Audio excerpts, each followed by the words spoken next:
All right.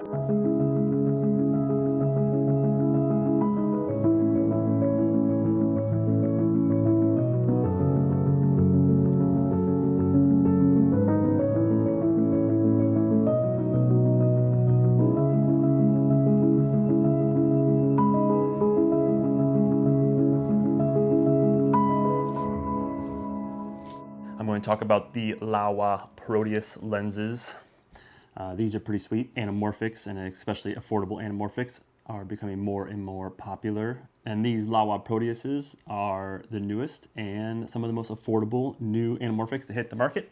Affordable is a relative term. These are each about $5,000 a pop, and so they are still pretty expensive. But when you compare them to normal anamorphics that have been the Hollywood game for decades, they are quite cheap. Laowa was nice enough to send me these two lenses to test out. I have shot on the Atlas Orions, the Laowa Nanomorphs, which are the sort of baby brothers to these big boys. So I've had these two lenses for just over a week or so at this point. I need to send them back soon, so I wanted to just give you my brief thoughts.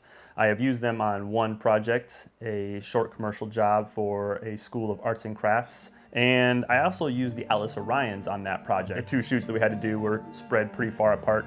And so I had rented the Atlas Orions with a red Komodo X to shoot that first section, and the Laowas showed up just before the second one, so I decided to forego renting the Orions for the second shoot and shoot these on the Proteus instead, which was kind of fun because it allowed me to compare the two in a very similar situation, sometimes even in the same room, shooting basically the same thing. But first, I just want to talk a little bit about the build. I mean, these things are big, chunky pieces of glass. This is the 85mm T2, and it's a 2XD squeeze, and it is almost 3 kilograms, maybe more, and it feels every bit of it, which in some ways is really, really nice because you can be sure that this thing will stand the test of time, right? If you're buying this as an investment, this thing is huge, it is strong, it will probably hold up for decades. But what's most important is obviously the image quality and what image these lenses can produce. I'm gonna go ahead and roll some footage now and just give my thoughts as the footage is playing. Here are some shots that are some pretty standard outdoor interview type shots, and right away I think a few things are pretty apparent. First, these lenses are extremely sharp. Second, they have very little distortion for an anamorphic lens. Even if you look at the edges of the frame, there is very little bending on the tool shed and shovel handle, which is very impressive.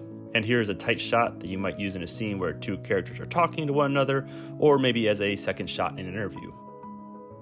This gives us a good sense of the bokeh, which I love on these lenses. They're clean, but have some character.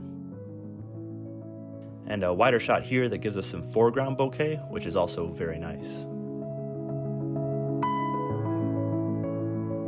This direct-to-camera shot with the light speckling through the trees in the background also shows just how beautiful the bokeh is, and yet just how sharp these lenses are when you really nail focus.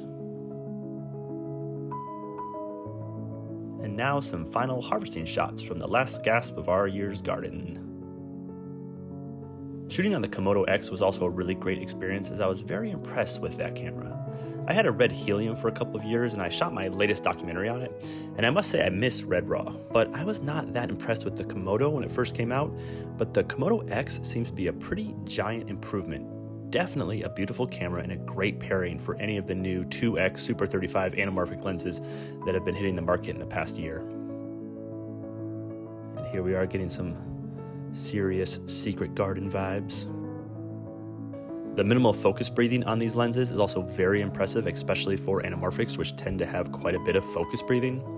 So here I'm racking focus from close to medium distance with almost no discernible breathing, especially compared to most anamorphics. That's pretty incredible. And now for a quick close focus test at different apertures.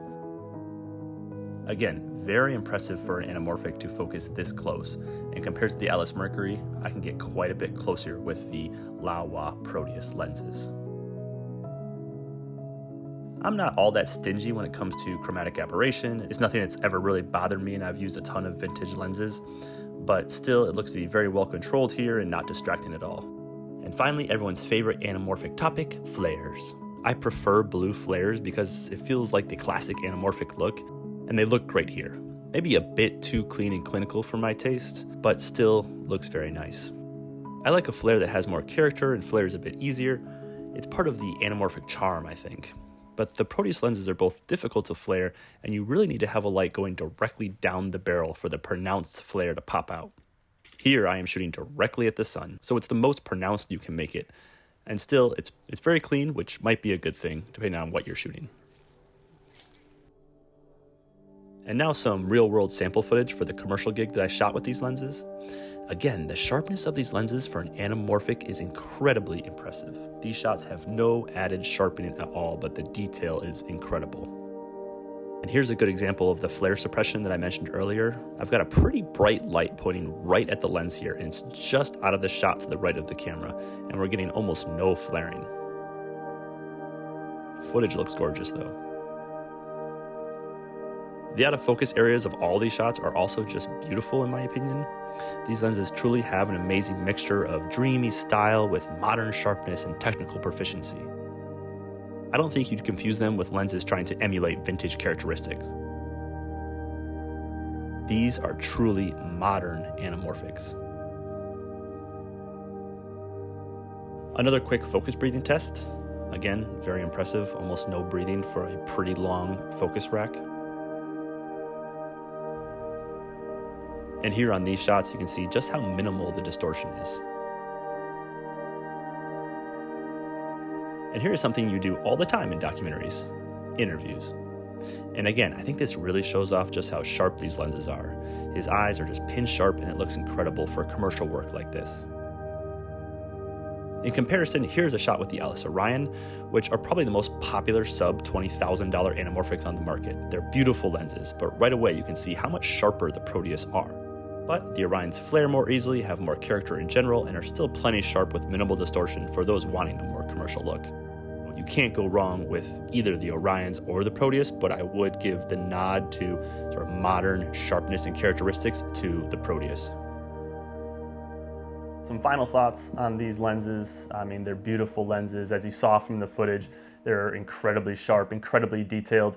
And in terms of anamorphics, I would say these lenses, out of all the more affordable, under $10,000 lens options, these are probably the cleanest, they're probably the sharpest. If you want a project that you don't want crazy anamorphic characteristics, but you still want to use anamorphics, or you still want to have that 2x D-squeeze, these are great options. If you're a pixel peeper, or if you just want to have a really detailed image, but still shoot anamorphics, I would say at this point, the Laowa Proteus are probably your best bet. Beautiful lenses. Thanks so much to Laowa for sending these out to me. Looking forward to renting them for future projects or potentially buying a set of my own.